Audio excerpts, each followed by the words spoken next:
Hello friends, स्वागत है तमारू मारा किचन में। आज हूँ तमारी साथे एकदम नवी रीतथी खूब ज टेस्टी और चटाकेदार गलकाना शाकनी रेसिपी शेर करीश। फ्रेंड्स, तमने मारी रेसिपी पसंद आवती हो तो वीडियो ने लाइक जरूरथी करजो, शेर करजो और मारी चेनल ने सब्सक्राइब करवानुं भूलता नहीं। तो बनाववानुं शरू करिए। 4 मोटी साइजना गलका लीधा छे अने आ 450 ग्राम जेटला छे। गलका एकदम ग्रीन अने कुमड़ा होय एवा लेवाना અને 2-3 દિવસના જૂના વાસી ગલકા હોય એ નહીં લેવાના। એમાંથી પાણીનો ભાગ સુકાઈ ગયો હશે તો એનું શાક ટેસ્ટી નહીં લાગે। અને આ રીતે થોડા દબાવીને લેવાના। કડક હોય એવા ગલકા લેવાના। સોફ્ટ હશે તો એ વાસી હશે તો એ નહીં લેવાના। બધા જ ગલકા ઉપર થોડું થોડું તેલ લગાવી લઈએ। ગેસ પર એક તવો મૂક્યો છે, એની અંદર આ બધા જ ગલકા મૂકી દઈએ। लो टू मीडियम फ्लेम पर एने सेकी लईए। एक साइड थी थोड़ा सेकाई जाए तो आ रीते एनी साइड चेन्ज करी लेवानी। આવી રીતે લાઇટ ગોલ્ડન બ્રાઉન થાય ત્યારે એની સાઈડ ચેન્જ કરી લેવાની। આ રીતે થોડી થોડી વારે એને ઉલટ પલટ કરીને ગલકા એકદમ સરસ ચડી જાય ત્યાં સુધી એને શેકી લઈએ। ગલકાને મેં શેકી લીધા છે અને આ એકદમ જ સોફ્ટ થઈ ગયા છે, ચડી ગયા છે। તો ગેસ બંધ કરી દઈએ અને આને એક ડીશમાં કાઢીને થોડા ઠંડા થવા દઈએ। ગલકા ઠંડા થઈ ગયા છે તો આ રીતે નાઈફથી થોડા થોડા સ્ક્રેપ કરીને એના છોડા કાઢી લઈએ। બહુ વધારે છોડા નથી કાઢવાના, આ રીતે થોડા થોડા જેટલા નીકળે એટલા જ કાઢવાના છે। આ રીતે થોડી થોડી છાલ કાઢી લેવાની છે। ગલકાની છાલ વધારે નહીં નીકળે તો એને કાઢવાની નથી। એનો સ્મોકી ટેસ્ટ ખૂબ જ સરસ લાગશે। મેં એને ચોપ કરી લીધા છે। ગલકાને ચોપરમાં લઈ લઈએ।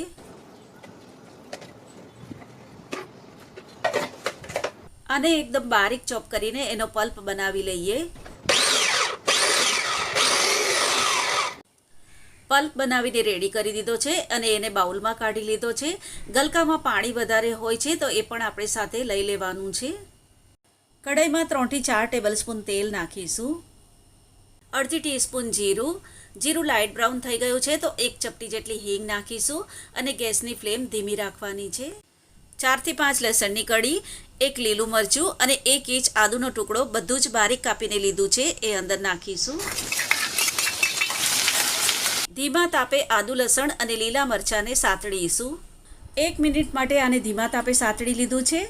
3 લીલી ડુંગળીનો વ્હાઈટ ભાગ બારીક કાપીને લીધો છે અને આ અડધો કપ જેટલો છે એ અંદર નાખીશું। તમારી પાસે લીલી ડુંગળીનો વ્હાઈટ ભાગ નહીં હોય તો સૂકી ડુંગળી બારીક કાપીને નાખી શકો છો।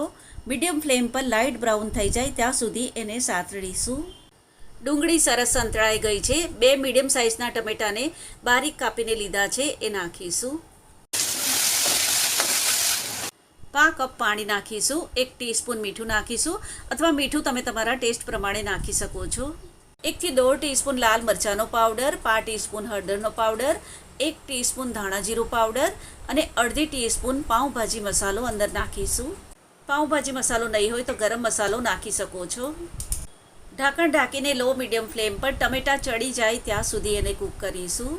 3 થી 4 મિનિટ ધીમા તાપે કૂક કરી લીધું છે અને ટમેટાં એકદમ સરસ ચડી ગયા છે।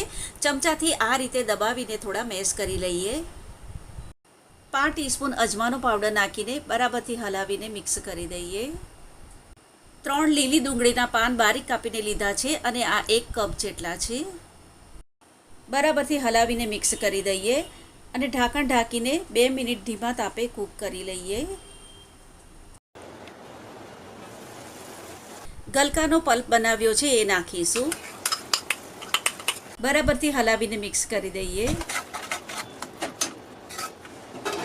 ઢાંકણ ઢાંકીને 2 થી 3 મિનિટ કૂક કરીશું। 2 ટેબલસ્પૂન બારીક કાપેલા લીલા ધાણા નાખીશું। ખૂબ જ ટેસ્ટી ગલકાનું શાક બનીને રેડી થઈ ગયું છે। તમે આને રોટલી, પરાઠા કે પછી જુવારનો રોટલો, બાજરીનો રોટલો કે ખીચડીની સાથે સર્વ કરી શકો છો। ગલકાનું શાક ઘરમાં કોઈને નહીં ભાવતું હોય ને તમે આ રીતે શાક બનાવશો તો કોઈને ખબર પણ નહીં પડશે કે આ ગલકાનું શાક છે। એટલું ટેસ્ટી બનીને રેડી થાય છે। તમે આને એકવાર જરૂરથી ટ્રાય કરજો। રેસીપી તમને કેવી લાગી એ મને કમેન્ટ બોક્સમાં લખીને જરૂરથી જણાવજો। તો ફરીથી પાછા મળીશું આવી જ એક નવી રેસીપીની સાથે। ત્યાં સુધી bye bye and take care.